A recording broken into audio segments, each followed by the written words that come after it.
আমি আসলে এই যে ধন্যবাদ জানাই হাতেম ভাই যেটা বললো শ্রমিক ভালো থাকলে শিল্প ভালো থাকবে, এই কথাটা উনি বললেন।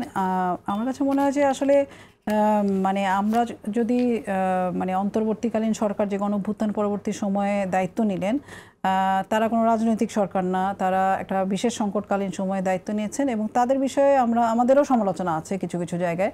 কিন্তু এইটা আমি মনে করি পুরো বাংলাদেশে অন্য যা যা শ্রম কমিশন হয়েছে, সংস্কার কমিশন, কোনো কমিশনের কিন্তু আমরা এখনো দেখি নাই। জুলাই সনদ বা হয়তো বাস্তবায়নের জন্য আলাপ আলোচনা নানান কিছু চলছে, কিন্তু একমাত্র শ্রমের খাতেই কিন্তু আমরা দেখতে পেলাম একটা অধ্যাদেশ হয়েছে।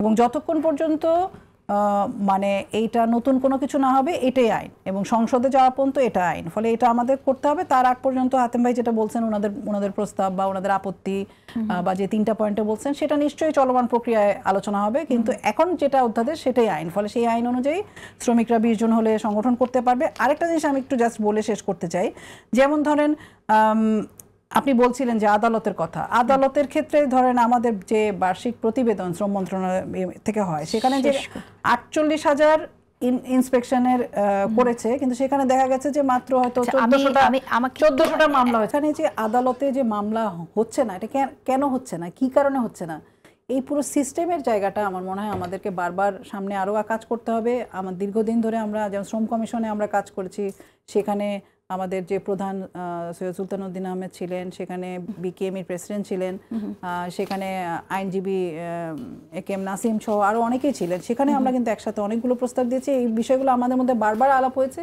তথ্যের অধিকার, জবাবদিহিতা, এই জিনিসগুলো আমরা কিভাবে নিশ্চিত করতে পারি শ্রম খাতে, যে এই খাত হচ্ছে আমাদের অর্থনীতির প্রাণ, যেই খাত হচ্ছে শ্রমিকের জীবনের সাথে, বাংলাদেশের 8 কোটি মানুষের জীবনের সাথে, সেই খাত কেন আসলে উপেক্ষিত বা অবহেলিত। আপনি শ্রম মন্ত্রণালয় যান, দেখবেন যে সবচেয়ে দুর্বল অবস্থায় হয়তো সেই মন্ত্রণালয়ে আছে। তো সেই জায়গা থেকে আমাদের কাছে মনে হয় যে যেই পর্যন্ত এখানে অধ্যাদেশ হয়েছে সেটা যদি আমরা দায়িত্বশীলতার সাথে আগায় নিয়ে যেতে পারি, সেটা কিছুটা আমাদের সবাই, আমরাও পুরোপুরি খুশি না। আমরা মাতৃত্বকালীন ছুটি 6 মাস চেয়েছিলাম, তো সেখানে 120 দিন করা হয়েছে। তো সরকারি কর্মকর্তাদের কেন তাইলে 106 মাস থাকবে? ওনাদেরকে তো এটা কেটে দেয় নাই, সরকার বাদ দিয়ে দিছে, বাদ দিয়ে দেয়। এখানে যে প্রস্তাবনা ছিল, আমরা যেটা শুনলাম যে মালিক পক্ষের দিক থেকে প্রস্তাবনা ছিল যে 2 মাস সরকার দিতে পারে এবং সেটা আমরা শ্রম 4 মাস কমিশনে প্রস্তাব করেছিলাম। আবার টিসিসি যেটাতে শ্রমিক মালিক সরকার 3 পক্ষ মিলে যে আইনগুলো হবে, সেগুলোর বিষয়ে যে মতামত একসাথ করার চেষ্টা করে আইএলওর জায়গা থেকে, মানে নির্দেশনা অনুযায়ী, সেই জায়গায় কিন্তু আমরা অনেকগুলো জায়গায় আলোচনা করছি। এখানে যে শ্রম কমিশনে গিয়ে আমরা প্রস্তাব করেছিলাম, সেখানে আমাদের সরকারও কিভাবে দায়িত্ব নিতে পারে এই মাতৃত্বকালীন ছুটির ক্ষেত্রে সেটা আমরা বলেছি। পরবর্তী সময় আমরা কিন্তু এখানে টিসিসিতে আবারও বলেছি যে আমরা 6 মাস চাই। তো এখানে কিন্তু 120 দিন হয়ে গেছে, তাহলে আমরা কিন্তু খুশি না সেটাতে।